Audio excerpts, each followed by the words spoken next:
Hello everyone. My very special thanks to Auntie Matilda House for welcoming us to Ngambri and Ngunnawal country this morning.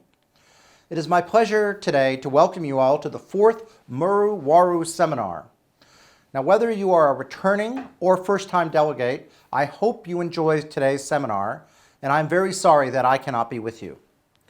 As most of you will be aware, the ultimate purpose of the Murru Warru seminar series is to develop a First Nations policy framework that better supports economic self-determination and to make a case to implement that policy framework.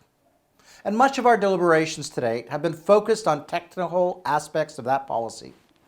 So far, we have explored a number of key topics. First, we have looked at frameworks for future treaty and settlement that optimally support economic self-determination.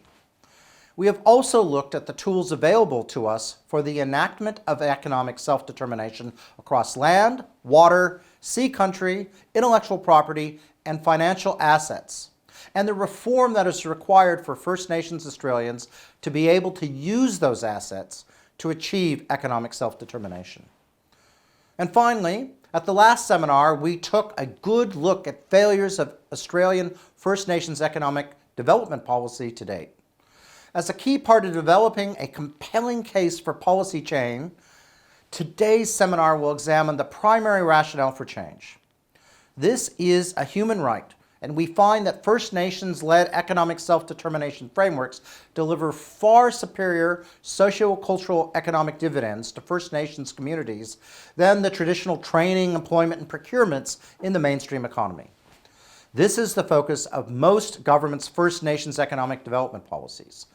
This is particularly the case in rural and regional Australia. Of course, we will look at the basis of this human right through the lens of international and Australian law, as well as the data and research that demonstrates the nature and extent of First Nations enterprise and its socio-economic multipliers. This empirical evidence will be critical in making our case.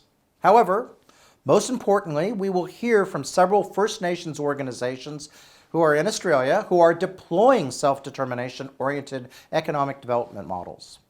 These are across diverse geographies and industries and at various stages of development.